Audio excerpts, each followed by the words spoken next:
Bom, então boa noite. Na nossa aula hoje nós vamos estar falando, continuando da responsabilidade civil.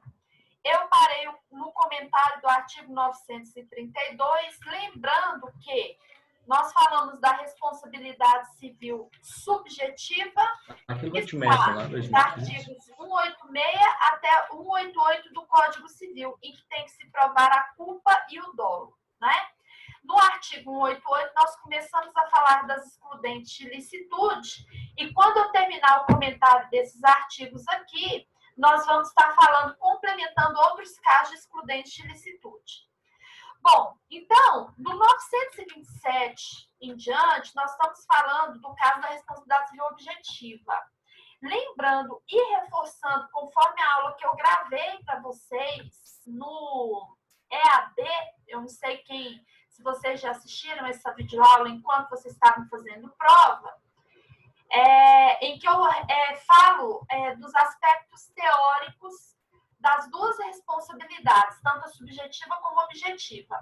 A responsabilidade civil objetiva, ela também, além dos casos dela ser reconhecida como contratual, ela também tem os casos específicos em que, mesmo sendo extracontratual, aplica a responsabilidade objetiva por força da lei, que são esses casos aqui que a gente está lendo, tá? E reforço com vocês o seguinte, deixa eu só pegar aqui, que a responsabilidade civil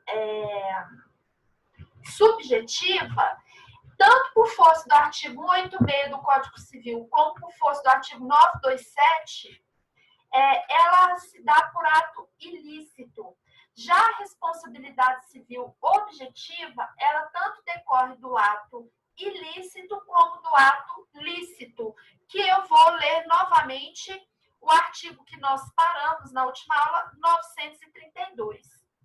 O 932 diz assim: são também responsáveis pela reparação civil os pais pelos filhos menores que estiverem sob sua autoridade e em sua companhia, o tutor e o curador pelos pupilos e curatelados que se acharem nas mesmas condições, o empregador ou comitente por seus empregados, serviçais e prepostos no exercício do trabalho que lhes competir ou em razão dele. Nós falamos na última aula, em específico, desse caso aqui do empregador em relação aos seus empregados ou trabalhadores. Nós temos aqui a teoria do risco profissional. Então, a teoria do risco é que justifica a aplicabilidade da responsabilidade civil objetiva, mesmo quando não é decorrente de contrato. Então, aqui seria uma questão de risco profissional. Eu falo mesmo quando não é decorrente de contrato, entre aspas, né? Porque há um contrato, sim, entre o empregador e o trabalhador. Seja um contrato de emprego, que se dá via CLT, não, CTPS, né, que tem o nome de Contrato de Trabalho e Previdência Social, ou seja, pela prestação de serviço que vocês já estudaram. Mas aqui a justificativa de se aplicar essa responsabilidade seria em decorrência do risco profissional do exercício dessa função. Então, nesse caso aqui, por exemplo, nós aplicamos a essa situação aqui os acidentes de trabalho. Se uma pessoa está trabalhando para alguém e ali naquele local, em razão da sua função ou do seu trabalho, ela sofre um acidente, o que ela precisa provar para reclamar essa reparação civil? Apenas conduta, dano e nexo. Ela não precisa provar que houve culpa ou dolo do agente agressor. Quem tem que provar que não agiu com culpa ou com dolo seria o empregador. Né? Aí que seria aí essa questão do critério das provas na responsabilidade civil objetiva. O inciso 4 vai falar que os donos dos hotéis, hospedarias, casas ou estabelecimentos onde se albergue por dinheiro, mesmo que para fins de educação, esses donos de hospedarias, eles respondem pelos seus hóspedes, moradores e educandos. Então, veja bem, se um hóspede causa um dano a outro hóspede, dentro desse hotel, quem responde por esse dano é o hoteleiro. Aí eu venho misturando essa responsabilidade, vamos fazer um diálogo disso aqui, com aquela matéria que eu dei para vocês do contrato de depósito. Olha só isso aqui, reforçando o que nós falamos no contrato de depósito. Imagine que você está no hotel e foi lá, o hotel te ofereceu aquela chavinha do cofre para você guardar o seu objeto ali dentro do cofre. Primeiro, você não tem obrigação de colocar lá no cofre, comece por aí. Ela é uma opção. Porque a partir do momento que você chegou com a bagagem, você também não tem obrigação de abrir sua bagagem para mostrar para o hotel o que você está levando para dentro do quarto. Então, aí você teria aí uma figura do depósito lacrado, né? Que seria aquele que está dentro da sua bagagem, dentro da sua bolsa. E se porventura alguma coisa sumir, né, dentro desse quarto de hotel, a responsabilidade é do hotel. Seja por força do contrato de depósito, em razão de ser um depósito lacrado, que ele assumiu o risco de receber aquele objeto, né? Sem saber o que tinha dentro dessa bagagem. Então, se você falar que tinha dentro dessa bagagem, sei lá, um computador, mais um smartphone, mais sei lá o quê, ele vai ter que arcar com a despesa daquilo ali, né? E ele arca por duas razões. Pela primeira razão, porque como não se sabe se quem tirou aquilo ali foi um empregado dele, se foi um empregado, ele enquadra aqui no 932, inciso 3. Se foi um outro hóspede, ele vai enquadrar no 932, inciso 4. Então, de toda forma, essa hospedaria responde por esse objeto que entra dentro do hotel, né? E até pelo dano causado ao outro hóspede. Imagina que haja uma briga aí e a pessoa agride fisicamente a outra que nem causou essa briga. Então, essa pessoa que sofreu lesão, ela tem ação contra o hotel, né? Isso é derivado da teoria do risco. Né? Então, em razão disso, veja bem, isso aqui seria um excludente aí da questão do nexo, que a gente falou na responsabilidade civil acerca das teorias. O nexo aplica-se no direito brasileiro, por força do artigo 403, a causa imediata. Então, quem causou imediatamente aquele dano foi o hóspede que agrediu fisicamente o outro. Mas, por força do artigo 932, essa vítima dessa agressão, ele tem direito de entrar com a ação não contra esse hóspede agressor, mas com o hotel. Agora, se ele optar em entrar contra o agressor, beleza.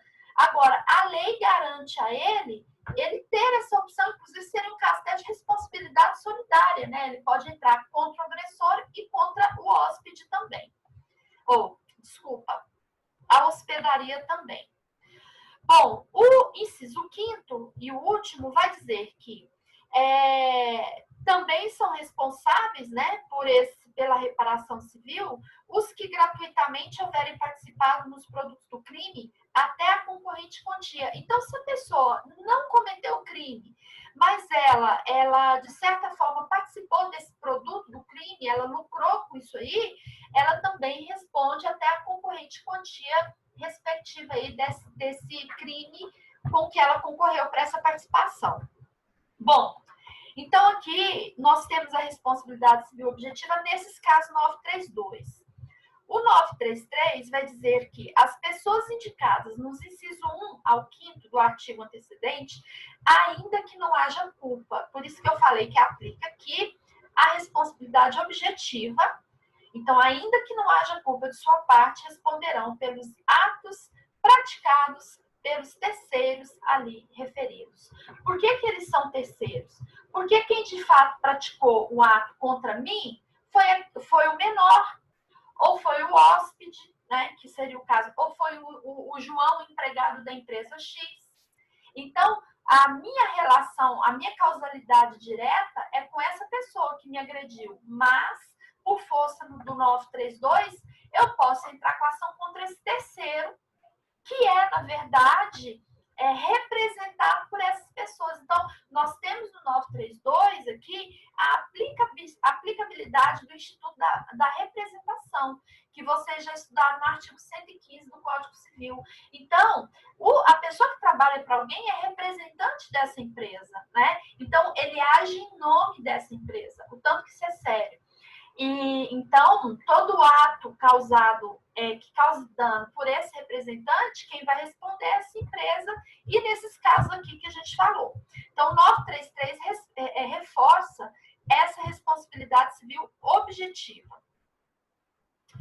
O 934, ele vai dizer assim: aquele que ressarcir o dano causado por outrem pode reaver o que houver pago daquele por quem pagou, salvo se o causador do dano for descendente seu, absoluta ou relativamente incapaz. Então, se alguém paga por outra pessoa, o dano que essa pessoa causou, ele pode reaver dessa pessoa o que ele pagou para ressarcir. Seria exatamente 934, ele vai tutelar direitos desses terceiros. Então, vamos aqui para um exemplo. A empresa X tem um empregado Y e esse empregado, ele distratou um cliente. E esse cliente tem essa prova, entrou com a ação contra a empresa X e ganhou, em razão desse fato.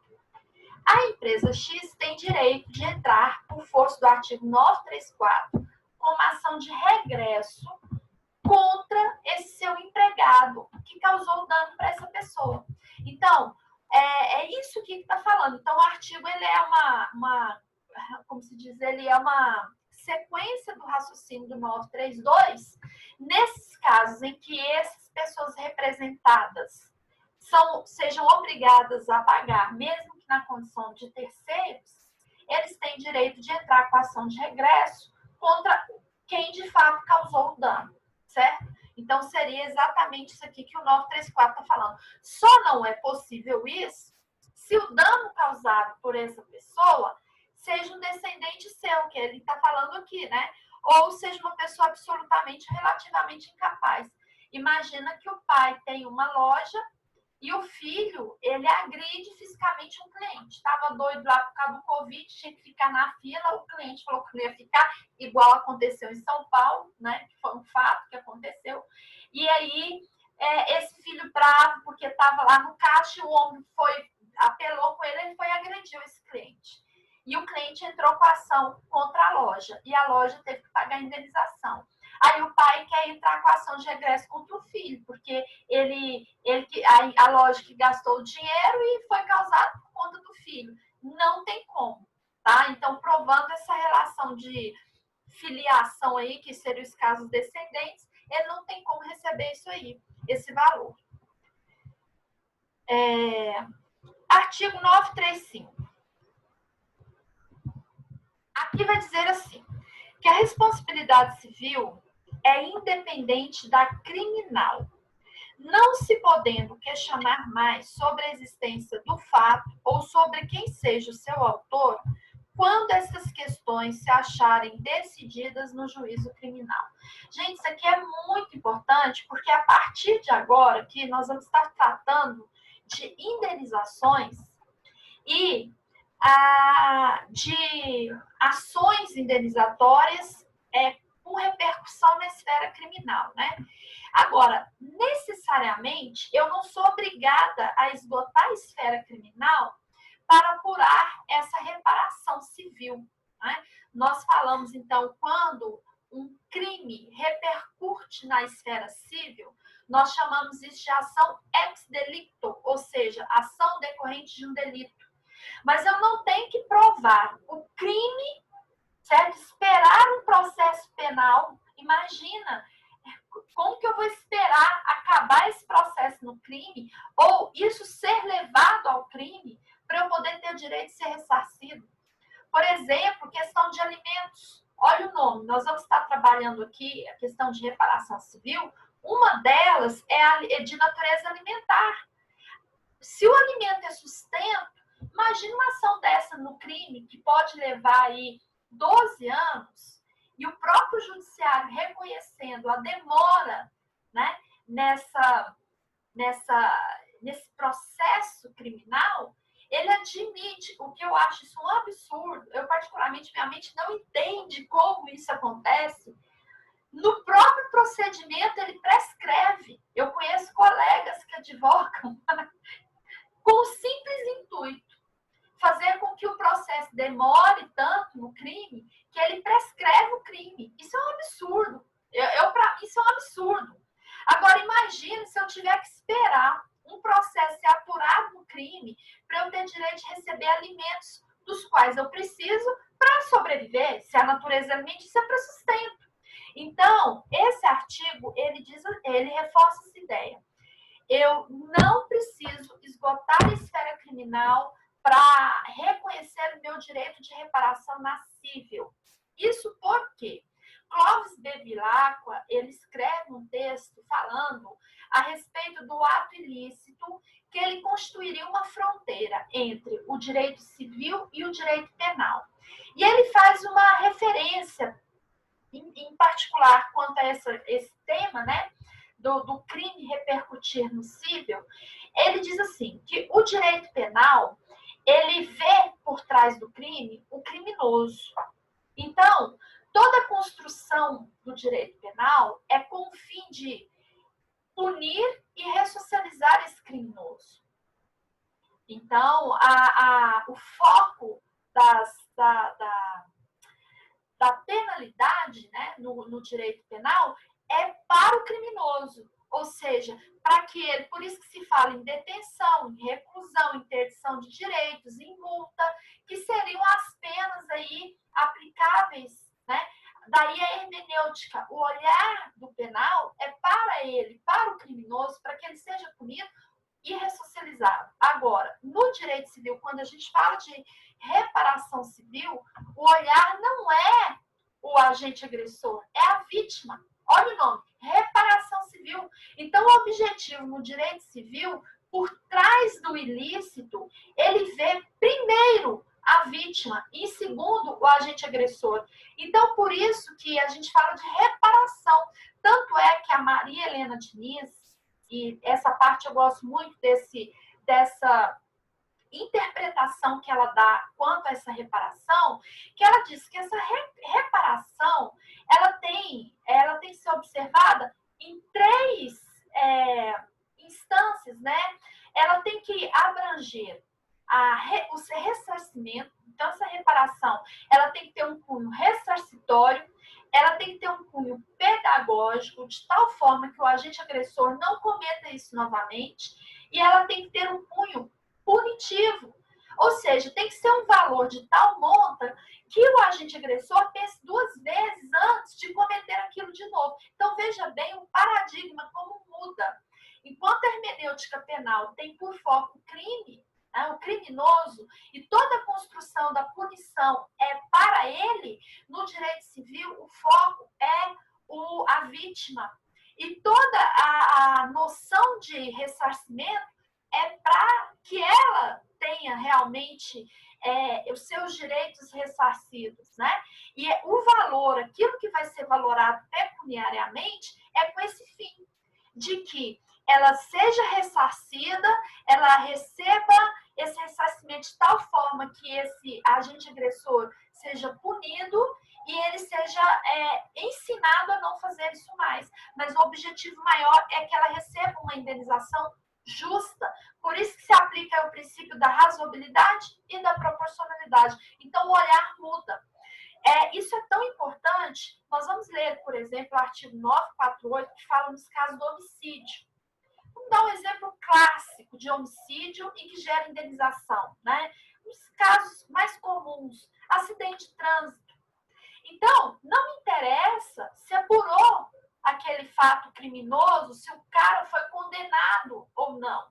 O que me interessa é que eu tenho direito na esfera civil de entrar com essa ação contra ele e ele me responder por dano moral. Eu tenho provas suficientes. Por que eu estou dizendo isso? Porque nós temos um pequeno problema aí, não sei se vocês pegaram a linha de raciocínio do que eu estou querendo dizer. Na esfera criminal, até que se prove o contrário, todo mundo é inocente. Uma coisa é a pessoa ser acusada, outra coisa é ela ser o quê? Condenada, não é isso?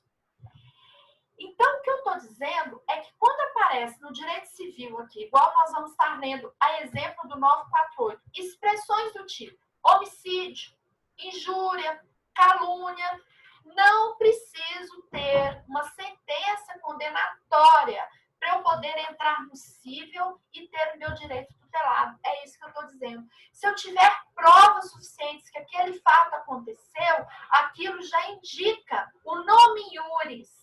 Tá? Então, o homicídio, que seria o fato típico antijurídico, constatado após a condenação do réu na esfera penal, aqui no homicídio ele passa a ter uma outra aplicabilidade. Basta eu ter as provas de que o fato aconteceu e que houve a culpa, porque a responsabilidade aqui, inclusive, é objetiva, né?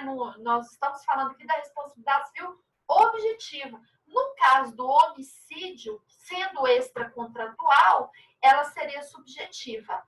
Por que eu digo sendo extracontratual? Porque vai depender de quem praticou esse homicídio, por exemplo, um acidente de carro. Vou já deixar essa dica para depois a gente voltar a esse tema.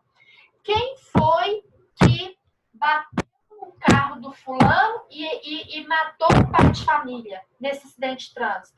Foi um caminhão da empresa X ou foi um caminhão particular? Isso aí vai mudar essa responsabilidade na aplicabilidade dessa indenização. Lembrando que no direito civil, a punição é pecuniária. Volto a repetir, com exceção da pensão alimentícia, que aí teria permissão da prisão civil, tá? Então, vamos continuando o raciocínio para a gente chegar até lá. Ou seja, quando ele fala que a responsabilidade civil é independente da criminal, significa isso. Eu não sou obrigada a esgotar a criminal, apurar a condenação. Eu posso entrar na civil, inclusive tendo a sentença civil independente da criminal. O juiz pode, isso depende dele, isso aí, inclusive, é matéria processual. Se ele achar, né, necessário, esperar a apuração no crime para decidir na civil, mas ele não é obrigado. Bom, então, se eu tiver um fato que eu entendo ser caso de homicídio para apurar no crime, e é uma questão de indenização civil também, por isso da ação ex-delito, melhor entrar na civil, tá? A ideia é essa, entre na civil, apure isso e depois deixa o criminal lá poder olhar, ver onde que vai chegar isso.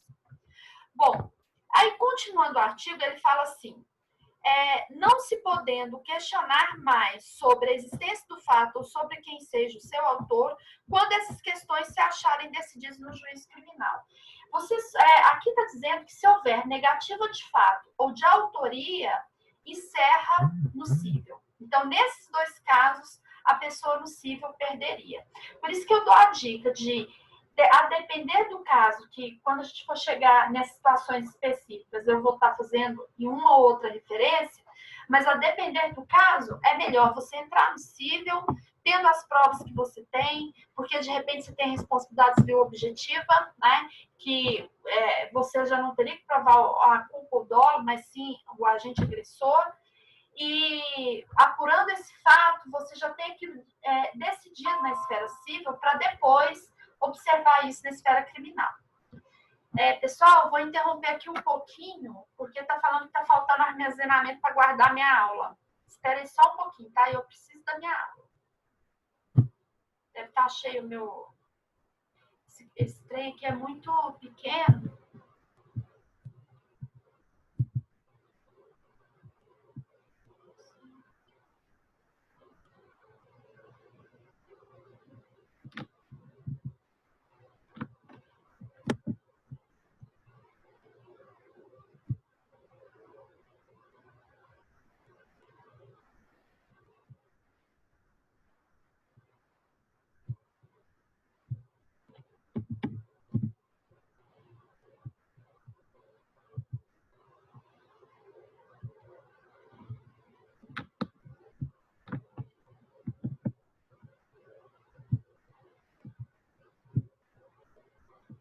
Beleza, deu certo aqui. Bom, então, continuando aqui, anota aí no seu código já esse 935 como ação ex-delito e coloca aí, se houver negativa de fato ou de autoria, isso vai repercutir no juízo civil, encerro civil e não tem condenação. O 936 vai dizer que o dono ou detentor do animal ressarcirá o dano que por este causado, se não provar culpa da vítima ou força maior. Então, existem duas excludentes aqui de licitude no caso dos animais. Então, por isso que eu disse que quando terminarmos a leitura dos artigos, eu vou apontar as excludentes de licitude. Então, cada caso tem uma excludente específica. Nós vimos lá na responsabilidade civil subjetiva 188, né? E aqui ele está falando que no caso dos animais se tem duas possibilidades de excludente. A culpa da vítima, na verdade, é genérica, né? Ela é uma excludente que aplica nos casos a não ser que seja uma responsabilidade por risco integral, que eu já expliquei na nossa primeira aula e na videoaula também. Se o risco é integral, não tem nenhuma excludente. Mas, a princípio, a culpa da vítima nos demais riscos, mesmo na teoria do risco, ela é uma excludente de licitude. Ou força maior, que seria um fato aí imprevisível. Lembrando que tem norma regulamentando a questão desses animais, né? Os animais tem norma regulamentando conforme o porte dos animais, eles têm que estar com focinheira. Por exemplo, de cachorro. Você não pode estar andando com o cachorro solto, sem ou na coleira, mas sem focinheira. Então, mesmo que a vítima vai lá e brinca com o cachorro e esse cachorro morde, se ele está sem focinheira, a responsabilidade é do dono do cachorro, dono do animal. 937. O dono do edifício ou construção responde pelos danos que resultar de sua ruína, se esta provier de falta de reparos cuja necessidade fosse manifesta. Então, o prédio cai e ali tem provas de que precisava de reparos. Quem vai responder por isso é o dono do edifício. 938. Eu estou lendo rápido aqui alguns artigos porque eles são autoexplicativos, certo? 938. Aquele que habitar prédio ou parte dele responde pelo dano proveniente das coisas que dele caírem ou forem lançadas em lugar indevido. A pessoa está no prédio, tem a sacada e tem a plantinha cai da sacada e arrebenta o carro do cara lá embaixo. Responsabilidade vai ser dessa pessoa que mora nesse prédio, né? E aí seria um condomínio, sendo caso de condomínio. Alguma dúvida? Em relação ao 936, tá? Tá. Ou seja, eu não sei se a doutora acompanhou um caso, acho que teve até em São Paulo, né? De um proprietário que tinha o terreno e lá tinha alguns cachorros, e aí teve um garoto que pulou o muro, né? E parece que entrou, entendeu? E aí, ou seja, nesse caso aí, que praticamente é uma invasão, né? Ou seja, o dono, ele responderia, professor? Essa é a minha dúvida. Olha, isso é tão complicado, questão de animal. Você sabe que tem norma regulamentando até questão de animal agressivo, né? Vou fazer só uma reflexão numa matéria que você está, direito das coisas, semestre que vem? Não. Acho que vocês estão no quarto. Não, vocês vão para o sexto período. No sexto, vocês vão estudar direito das coisas. No direito das coisas, tem uma regulamentação acerca das ofendículas. Não sei se vocês já ouviram falar sobre isso. Ofendículas são aquelas proteções que a pessoa faz na sua casa, achando que a casa é dele, pode colocar no muro caco de vidro, prego, alguns portões que são feitos com lança para cima, não sei se vocês já viram, isso são chamados de ofendículas. Olha que estranho isso aí, o que a lei regulamenta. Essas ofendículas, elas têm um limite. Por exemplo, a cerca elétrica, ela tem um limite de permitido dessa eletricidade que ela transmite. Porque se uma pessoa que for pular morrer por uma ofendícula, o dono do imóvel, o dono dessa ofendícula responde. Olha que coisa. Por quê? Você me deu um exemplo. Você não sabe quem está pulando. Você não sabe se é uma criança, né? Vou longe, não. Lembra do caso aqui? Olha a comparação, o que está acontecendo nos Estados Unidos com a revolta dos negros em razão lá da morte daquele rapaz. E aqui no Brasil, aquela criança que a patroa colocou, agora saiu o vídeo, não sei se vocês viram, esqueci o nome do menino, que a patroa colocou, mandou chamar a empregada para caminhar com o cachorro embaixo no pátio, e ela ficou responsável pelo menino. O que ela fez com a criança? Colocou dentro do elevador, mandou o menino sair, o menino não quis sair, ela simplesmente apertou o botão e a criança foi para não sei que andar e caiu e morreu. Não sei se vocês estão acompanhando. Quem responde? Ah, mas o menino que quis. Tem a cena lá mostrando no elevador, ela falando pro menino sair e o menino querendo continuar no elevador. Quem responde é a patroa. E esse homicídio aí é doloso. Por quê?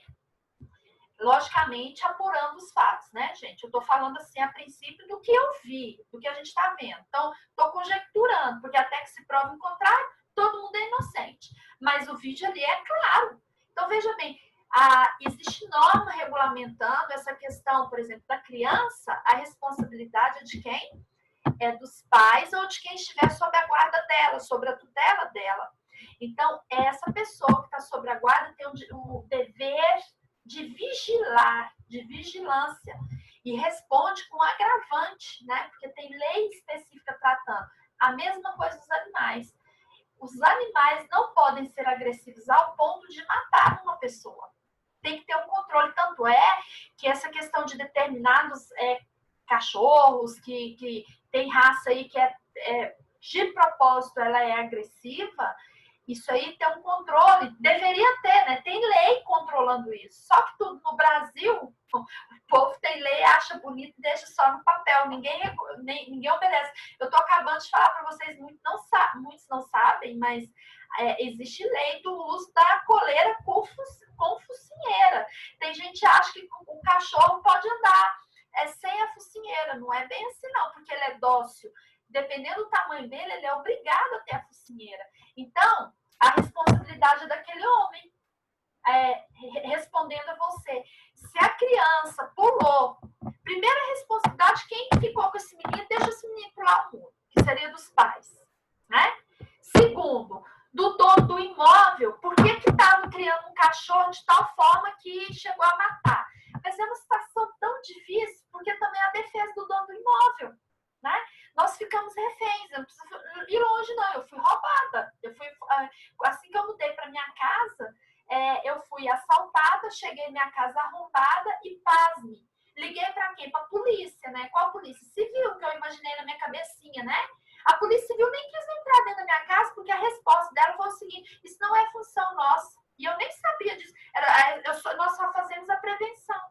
Nem entrar na minha casa, eu morrendo de medo do criminoso ainda estar dentro da minha casa. Eu fiquei do lado de fora esperando, ninguém queria. Enfim, essa é a nossa realidade. Agora, na prática, você tem aí a legítima defesa, como arguir legítima defesa. A gravidade nesse caso é porque foi uma criança. Eu entendo que nesse caso aí, esse dono desse imóvel vai ser condenado sim, ele pode pagar aí dano moral, tá? E é o que nós estamos estudando, inclusive, nossa matéria, que o dano moral nessa parte pega, o valor é alto, e até dano material, com despesas aí desse menino aí de funeral. Né? Então, isso é muito grave, ele vai responder. Então, tem que tomar muito cuidado até com o bicho que você cria dentro de casa. É sério isso. Não sei se eu respondi a sua pergunta, João Bosco. Sim, professor. Ótimo. Faltam 8 minutos aqui. Se cair, a gente volta no segundo momento, tá? Continuando aqui. Vamos lá pro 939. Esse aqui é interessantíssimo. Nossa.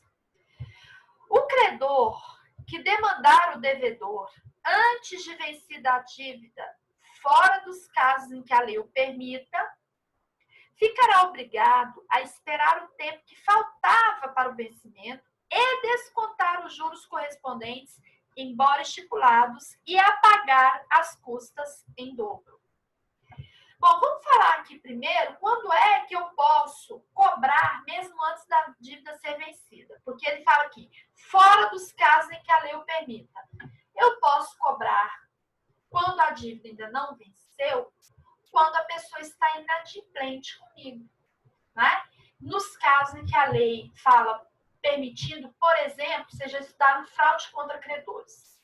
Se eu sei que uma pessoa está me devendo, e hoje é super fácil, né? A gente consultar. Consulta o nome dela, vejo que ele está negativado, e ainda ele atrasou uma parcela que ele me deve, que ele ficou de me pagar em maio, não me pagou. Consultei, o nome dele está negativado. E aí, ligo para ele, ele não me atende. Faltam 5 parcelas. Você vai ficar esperando? Você pode fazer o quê? Acionar essa pessoa, tanto administrativamente por uma notificação, para ele pagar as parcelas vencidas e vincendas. Ou acionar judicialmente. Lembra quando nós estudamos contrato de compra e venda? Não sei se foi comigo que vocês estudaram essa matéria, acho que foi. A venda com reserva de domínio. Por exemplo, eu vendo um carro para o Paulo de 30 mil reais. O Paulo não tem o dinheiro para me pagar esse valor todo, fala, parcela para mim 10, eu beleza. E faço lá uma cláusula com reserva de domínio. Essa é a outra situação. Aí, ele paga para mim 8 parcelas. 10. Ele paga 7 parcelas. E me deve a 8ª, eu ligo para ele, ele não fala nada. Ele me deve a 9ª, eu ligo para ele, ele não me fala nada. O que eu tenho direito de fazer? Pegar o carro de volta e falar para ele, eu só te devolvo o carro se você pagar as vencidas e a vencida, porque só falta uma. De repente, nem compensa eu querer o carro de volta, mas a lei me permite até pegar esse carro de volta e devolver o dinheiro que ele me pagou, descontando tudo que eu gastei, lógico. Então, a lei, resumindo a grosso modo, ela me permite cobrar as parcelas ainda vincendas quando eu tenho provas de que a pessoa está na praça insolvente. Como que eu faço essa prova? Eu faço busca no cartório de protesto de título, peço para apresentar o nome dele e olho lá no SPC Serasa, tiro lá a certidão de que o nome da pessoa está naquela situação. E aí eu tenho o direito de estar cobrando dele essas dívidas ainda não vencidas. Bom, um detalhe quanto à linguagem jurídica. Quando ele fala demandar a pessoa entrou com ação judicial. Não é cobrança, não é aquelas cobranças que você recebe, por exemplo, uma dívida que você já pagou e a pessoa está te cobrando. Fulano, você está devendo isso. Isso não é demandar. A expressão demandar significa a pessoa entrou com ação judicial. Vou dar um caso disso aqui. Escritório de cobranças. Você comprou um produto na loja, uma geladeira, por uma financeira.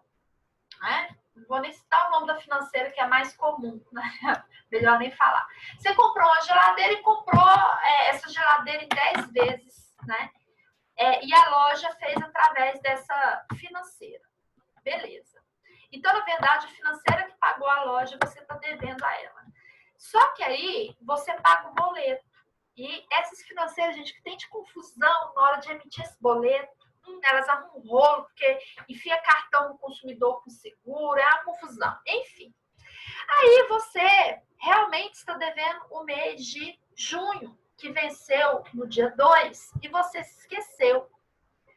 E aí, os meses de abril e maio, como o boleto não chegou na sua casa, que é o caso clássico, você foi eles querendo ser moderno demais, você foi no próprio guichê, onde tem um cartão, que você consegue uma máquina lá de cartão própria e que você consegue pagar essa fatura, mesmo em atraso. Você foi lá, digitou, pagou a fatura e guardou. Só que essa empresa não teve essa atenção por confusão dela e entrou com uma ação de cobrança contra você, cobrando o mês de maio, abril e mais essa de junho, que realmente você está devendo.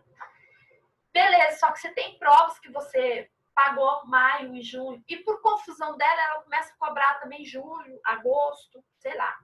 Por medo de não receber, ela já fala, você está devendo essa, então você vai pagar tudo que está a vencer, né? Só que você tem provas de que você pagou aquelas em atraso, e na época ela não reclamou. Então, esses demais que ela está cobrando sob a alegação de que você é inadimplente, querendo te cobrar tudo antes, você tem direito de cobrar os juros dela que ela cobraria de você. Entendeu o raciocínio? Se você tivesse em atraso 30 dias, você ia pagar juros tanto. Se ela está cobrando de você 30 dias antes, ela vai pagar o mesmo juros para você. E ela também vai pagar aqui as custas do processo. Isso também acontece com a pessoa que dá um cheque calção, né, que é um cheque de garantia, e combina de ficar pagando todo mês R$1.000, mas dá só um cheque. E aí essa pessoa tem até isso no WhatsApp, né, que também vale como meio de prova, e o credor inadvertido repassa isso para um escritório de cobrança, o escritório vê o cheque lá vencido em maio, não entra em contato, o credor também não explica que tem um negócio que poderia pagar todo mês, que ele só deu o cheque em garantia ali com a data de maio, mas poderia ser pago. E ele vai lá e cobra essas parcelas que ainda nem venceram. Também aplica o artigo 939, tá? O cheque é uma ordem de pagamento à vista. Mas, para o banco, então, para o banco, se você chegar com um cheque de uma pessoa pré-datado ou pós-datado, para o banco não existe. Então, se o cara me deu um cheque para julho e eu chegar com depósito hoje, o banco é obrigado a me pagar, porque para ele é uma ordem de pagamento à vista. Só que essa pessoa que me deu o cheque para julho e ali está escrito bom para, ela tem ação contra mim. Por quê? Existe aqui entre os dois a boa-fé objetiva, que vem dos usos e costumes, né? As pessoas fizeram do cheque uma nota promissória, quando põe lá, bom para, né? Você tirou ali a natureza de cheque e passou para a nota promissória. Então, esse bom para dá direito ao outro, quando você deposita antes do prazo de cobrar de você o juro, correção e mais alguma coisa que vir disso aí. E vai cair aqui a nossa aula e a gente volta no 940. Eu vou encerrar antes dela terminar aqui, tá? Daqui a pouco a gente volta.